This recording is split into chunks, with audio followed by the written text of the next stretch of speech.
Welcome to The Vital Point. I'm your host, Jonathan Schecter. If you are interested in transformational work such as plant medicine, psychedelics, breath work, meditation, somatic practices, cold exposure, yoga, and more, then, my friends, you are in the right place.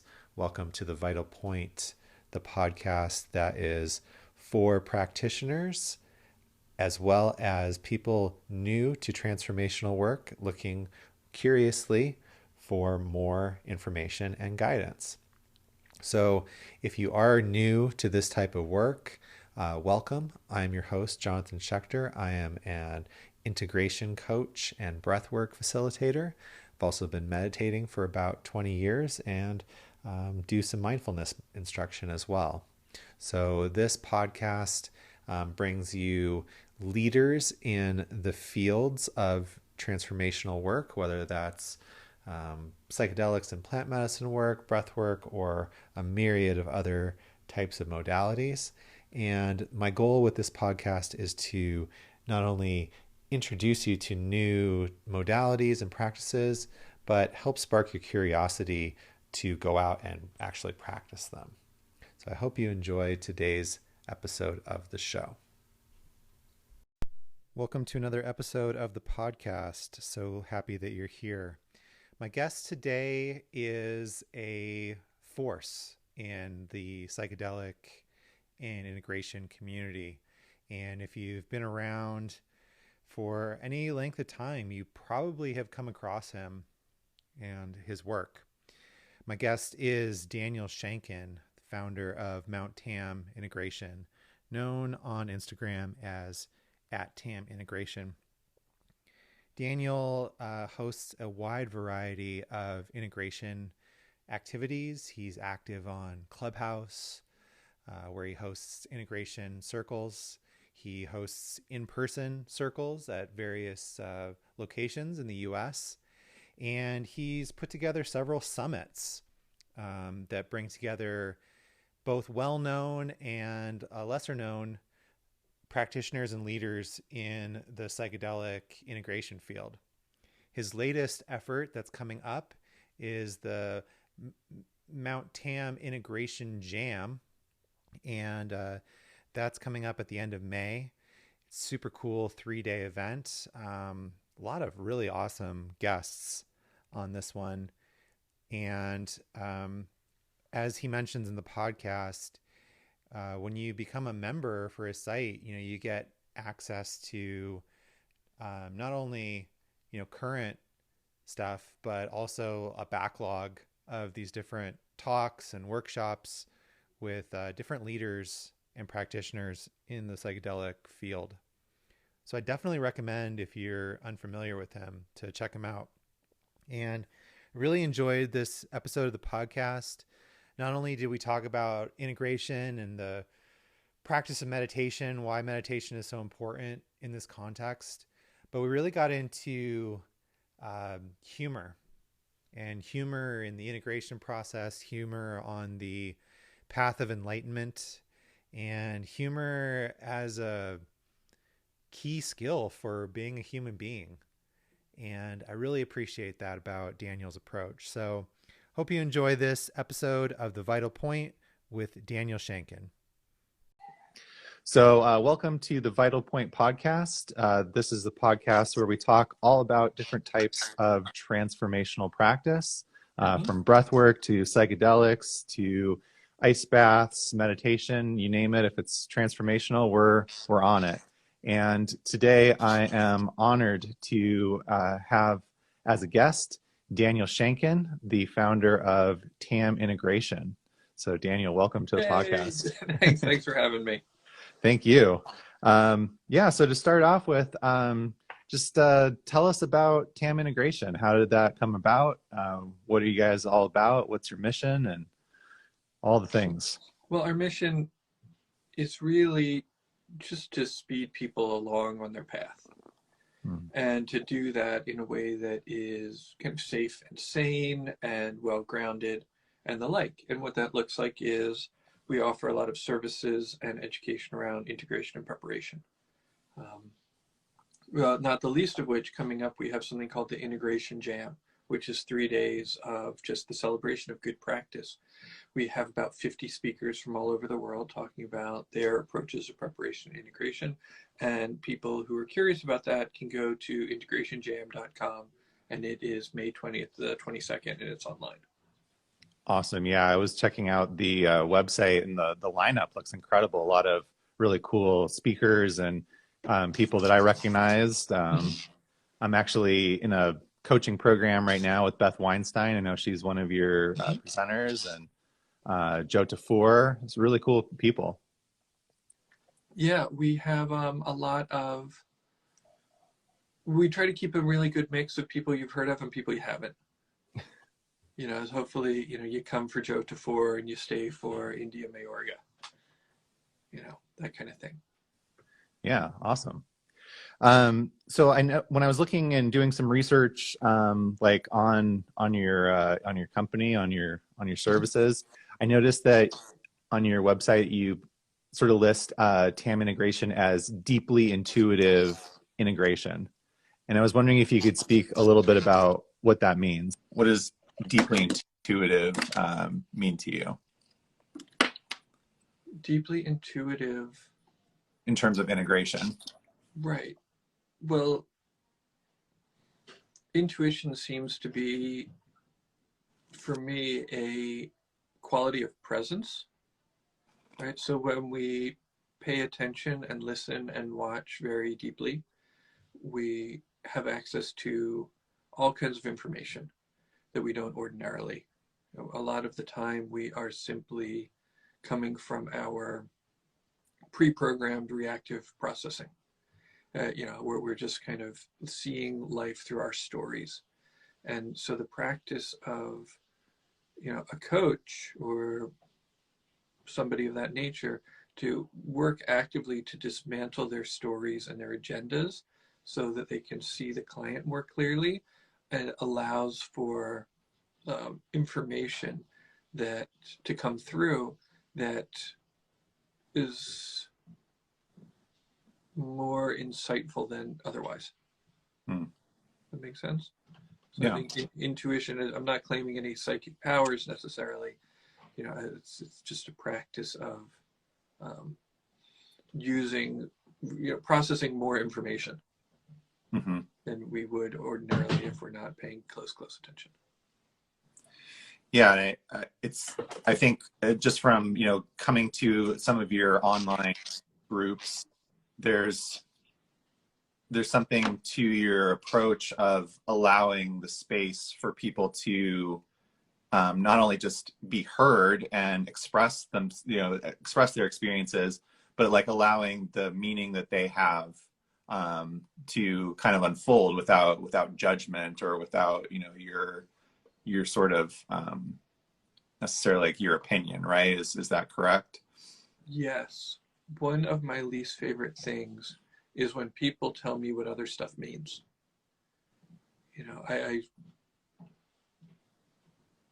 It's not for me to decide, what the demons in your visions are about. I can sometimes relate, but I would never tell anybody, oh, well, that represents your mom, or that means this, or that means this. It's not for me. It's not particularly interesting even for me to just make pronouncements.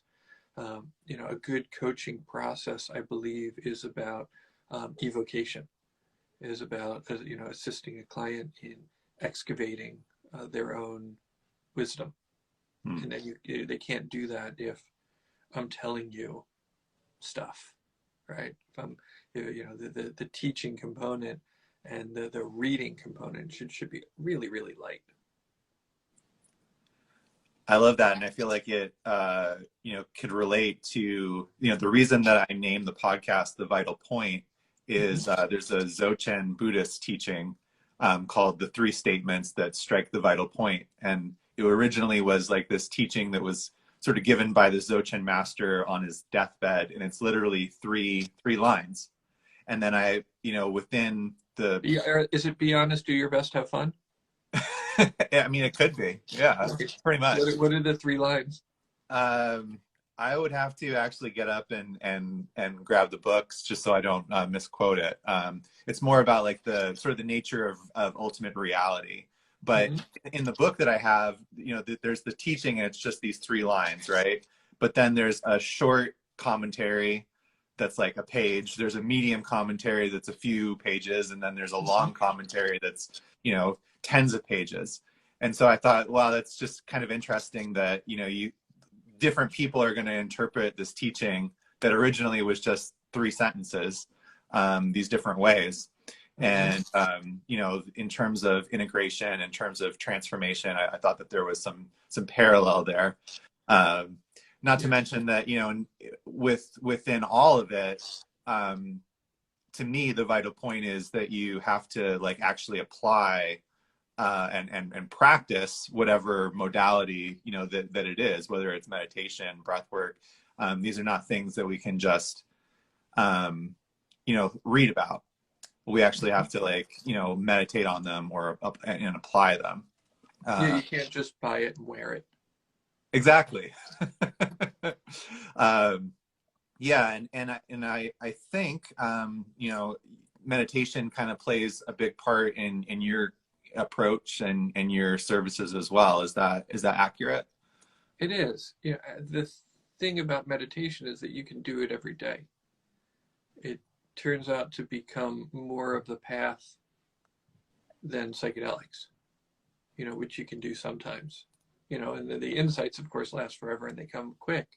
But psychedelics without some sort of practice is a dead end. There's not going to be anything there. You're going to be left with dust if you're not continually, you know, making it happen on a regular basis. You're just going to be left with like relics and fossils of old experiences. Yeah, and isn't it interesting that, like, even though those insights or the, you know, downloads, whatever you want to call them, that occur within psychedelics, they happen so fast. Sometimes, like I feel like there are things that I'm integrating from journeys and ceremonies that I had years ago. Yeah, and so it's definitely not like necessarily a quick process. I can go back and look at journals that I wrote, you know, right after, you know, particular mushroom journeys or ayahuasca ceremonies that, like, looking back on it years later, I'm like, wow, this is still unfolding. This is still, I'm still learning things, or there's still things that I like had this little inkling about back then that have continued to unravel and unfold in this very beautiful way. And so, yeah, like, I think that meditation is definitely one of the most powerful ways to continue to let that process continue. Yeah. And I think it's important to note that meditation looks at a lot of different ways for a lot of different people. It's sometimes people will try a form of meditation, it doesn't really work for them, and then they write it off entirely when there's a bajillion other ways. It was Rumi who said there's a million ways to kneel and kiss the ground. Yeah, I have a friend that she has a version of that, which is like, you know, there's many different paths to this top of the mountain. You know, everybody's not going on the same journey, on the same path. Yeah, just take a couple of steps, you know, just take some steps. So with meditation, you kind of, you would recommend people try out different methods until they kind of find something that resonates with them? Oh, well, yeah, that seems better than just doing a practice that you hate, right? Yeah, for sure. So yeah. I think that kind of leads me into sort of the second thing that I wanted to talk to you about, which is humor. Okay. Like, you seem to have a great sense of humor about your practice and about integration and psychedelic work. I loved a meme that you posted recently that said, like, if your sacred space doesn't have room for humor, it's neither safe nor sacred. Right, and it had a picture of a dog wearing a hat. Yeah. Wearing like a sacred hat or something like that. Well, it was great. I was in Denver over the weekend, and I was at the art museum, and there's like an indigenous art gallery there, and specifically like the indigenous tribes of like the northwest Canada, the Canadian border, and like Alaska area. And so they had these huge, sort of totem carvings that went like floor to ceiling. And it didn't look like a dog, but there was a creature on the top of one of these totems that looked like he had the same hat. And that was immediately. I think those things are so beautiful. I really, really think they're very, very cool. Yeah. So what is it about humor that like how does that fit into the integration, or just, you know, into life? Well, you know, I was blessed with, you know, a good coping mechanism for dealing with my distress. You know, humor is, you know, humor can come from a lot of different places. You know, some of it's joy, some of it is to make sense of that which is difficult, right? And so that's just always been a thing, you know. So I try to laugh a lot. Things seem strange to me, right? The cosmic joke is real for me, and so I just kind of embrace it. And I'm sure exactly how to answer the question. It's really, really broad, and I almost feel like I should have something funny to say about it. But people like to laugh. Yeah, you know, it's something like just following your page content. The memes that you post, I find to be very profound sometimes and humorous. You know, like I think when I look at meme accounts, sometimes they're just kind of humorous, or like, I mean, God, we're just coming out of this weird like cultural zeitgeist moment of, you know, Will Smith at the Oscars, and I'm sure just like me, your feed probably within the last couple of days has just been nothing but Will Smith memes. Did you see the Will Smith meme I made? I did not. No, I didn't make one. Yeah. So was that intentional? Was there a specific reason behind that? I don't want to be involved. So yeah, that's I don't know. I don't know how that conversation is going to support somebody's psychedelic experience in any kind of way. Yeah, or the psychedelic scene or situation. It just didn't seem like something that was right for me to play around with. I just didn't want to. I guess that's kind of where I'm going, is like, you know, like there are certain trends, right? There's certain sort of themes or maybe low-hanging fruit that memes can follow. And I find looking at the memes that you make that they're not quite that low-hanging fruit, that there's a lot of wisdom in them. There's a lot of like, it's almost like you're teaching in a way, like without like saying like, hey, this is what you need. I at least find a lot of profundity and a lot of wisdom in those memes.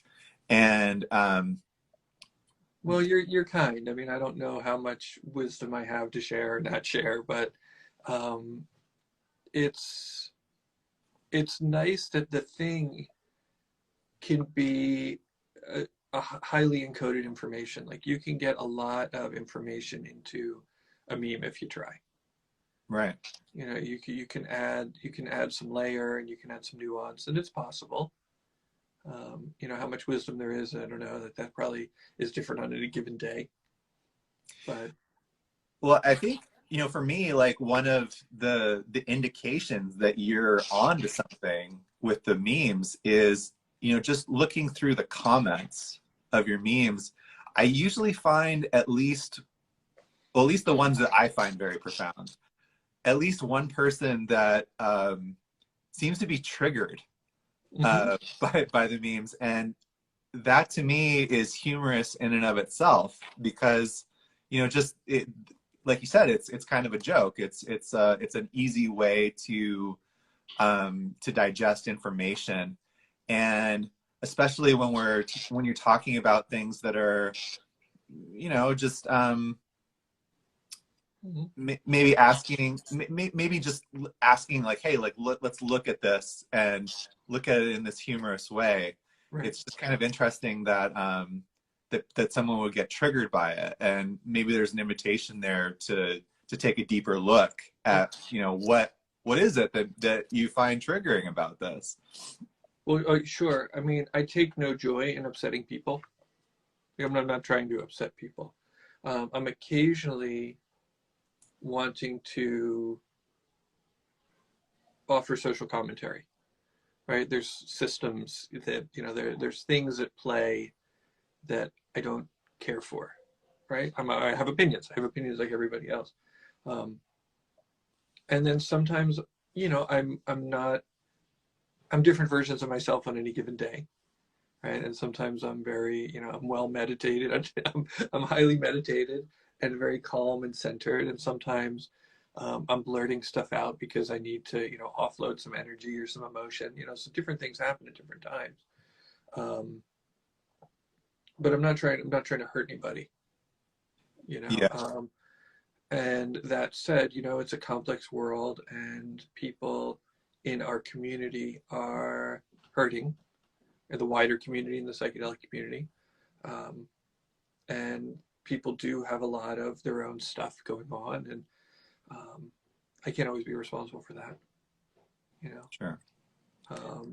You know, it's always, the interesting thing is that in the yoga community, I remember reading a yoga calendar, 1997 or something like that. And these were sort of like some of the first like famous yoga people. And they had a calendar at, you know, the health food store. And it said yoga is and I was practicing, and I was like a baby yoga practitioner. And it said yoga is the process of putting yourself into positions and shapes where you would ordinarily freak out, and then you don't freak out. And I liked that. And what it spoke to was that, you know, it's my responsibility to not freak out at situations that would ordinarily freak me out, you know, because of course I want to like avoid being harmed, and I don't want to harm anybody else. But we often, we're not calibrated right. Most of us are not calibrated right. I don't know if you knew that. We react to things that are not life and death like they're life and death. Right. And there's, you know, all of these stories, for example, of like Tibetan Buddhist monks being, you know, attacked by the Chinese, and meeting it with a lot of grace and a lot of kind of compassion and a lot of composure. And I don't know if that's the right thing to do or not. I'm not passing judgment on it. I don't know what people's motivations are necessarily. I don't know what the right thing to do is. I do know that I want to have more compassion and more grace in how I respond to things. And to remember that I don't know people's motivations most of the time, is that I'm, you know, often just making up stories. This goes back to the intuition, right? My intuition is impacted by the way I tell stories to myself about any given thing, you know, and ascribe, you know, negative motivations, or just act like I'm in danger. I'm usually not in danger. Yeah. No, I love that. Thank you for sharing that. And yeah, it's definitely sort of aligned to part of my observation about it, especially like you know, as a Buddhist practitioner, there's a lot of stories of, especially like, you know, you mentioned the more contemporary situation of, you know, monks meeting oppressors and oppression with humor. And even within like, you know, sort of the lineage holders, there's these just outrageously funny stories of these, you know, enlightened masters bringing a lot of humor into their teachings.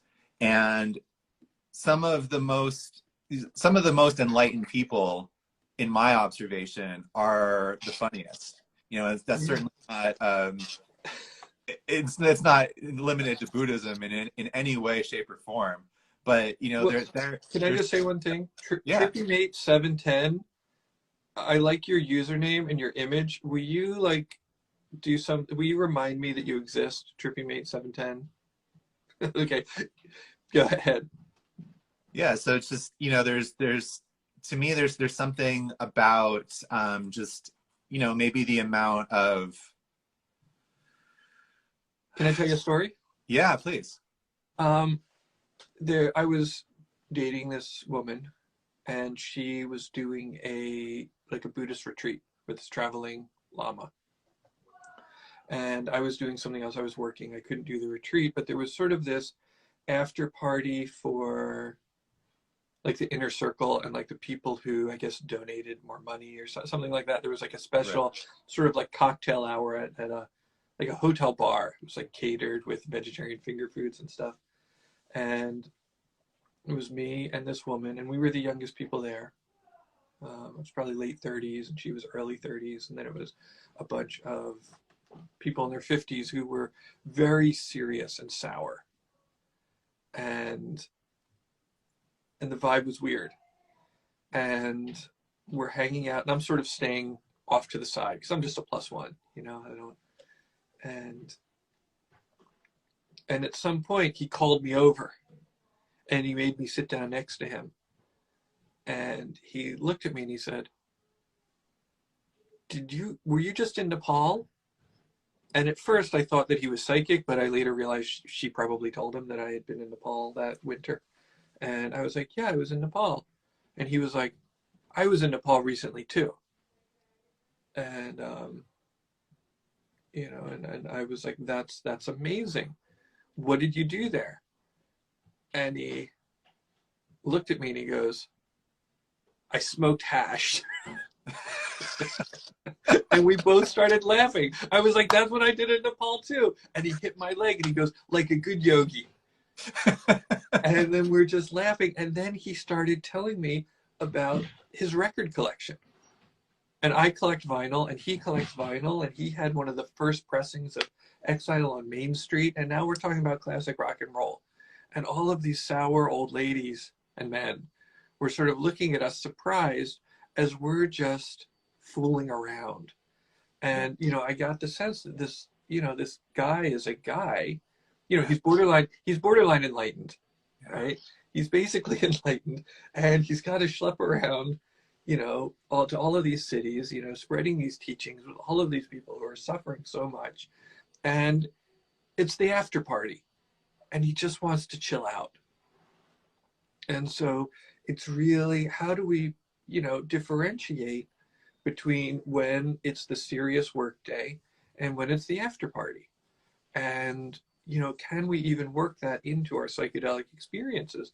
Are there times for our psychedelic experiences that are work and soul searching, and, you know, where we're really kind of digging in and letting, you know, putting the knit to the grit, and other times where we could celebrate, you know, and is it okay to let ourselves have both? So that's and you know, just the humor of being a human being, you know, like you said, like, okay, here's this, you know, person that's borderline enlightened, but at the end of the day, they're also still a human, you know, human being in a meat suit, just like you and me. And I've had not the same experience, but sort of the similar observation of like maybe the focus and the stories that people are telling themselves about how they should treat these enlightened beings. And, you know, like especially within like Tibetan Buddhism, like putting the emphasis on the wrong syllable in terms of like, well, I'm going to really get hung up on the Tibetan cultural traditions that I have no context to because I'm an American.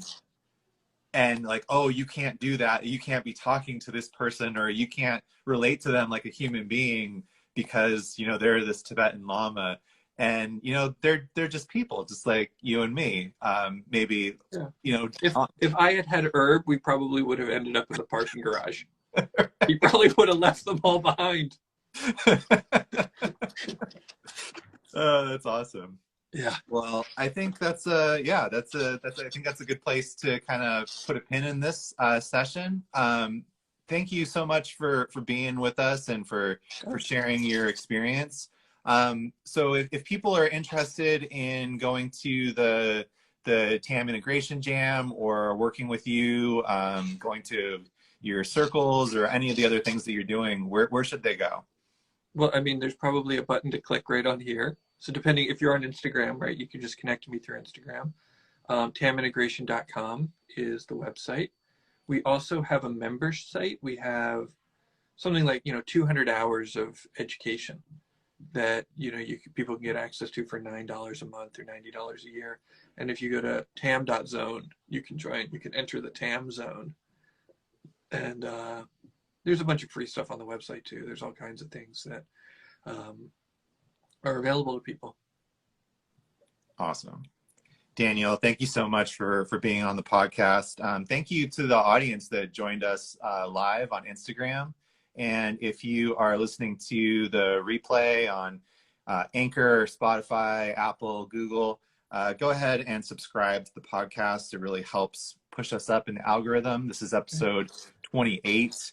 So we're just getting started and hopefully moving right along. Yeah. Follow my friends who are watching. Nicole Mosley is following, and Omalewa, the entheogenic midwife, is watching. Follow them. Chris Farrell, he's pretty great. You can follow him. And I guess all of you follow each other. That's who I recognize right off the bat. Thank you so much, Jonathan. This was fun. Yeah, thank you, Daniel. Really appreciate it. And it's a great way to start the day. All right. Awesome. Be well. Yeah, take care. Bye. Thanks for checking out another episode of the podcast. I hope that you not only enjoyed it, but that you feel inspired to go and do some practice of your own. Whether that is something that is a part of your regular routine, like meditation or breath work, or trying something new, like taking an ice bath or starting a new mindset practice. Maybe you feel curious to something that you've been called to try, working with a new teacher, a new facilitator, or maybe even working with psychedelics or plant medicine in whatever way is safe and legal for you where you live. My hope is that you are, curious and continue to expand your transformational practice, and that this podcast inspires you to continue doing that.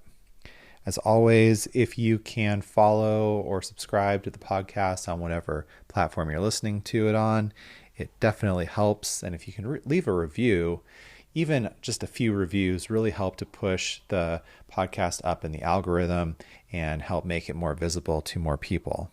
I'd love it if you shared it with your friends if you're finding it valuable or interesting. As always, follow me at Blue Magic Alchemy on Instagram, all one word.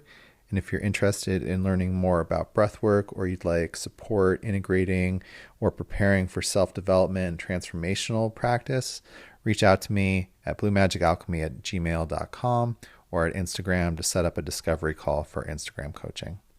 Until next time, thank you, be well, and keep practicing. That's the vital point.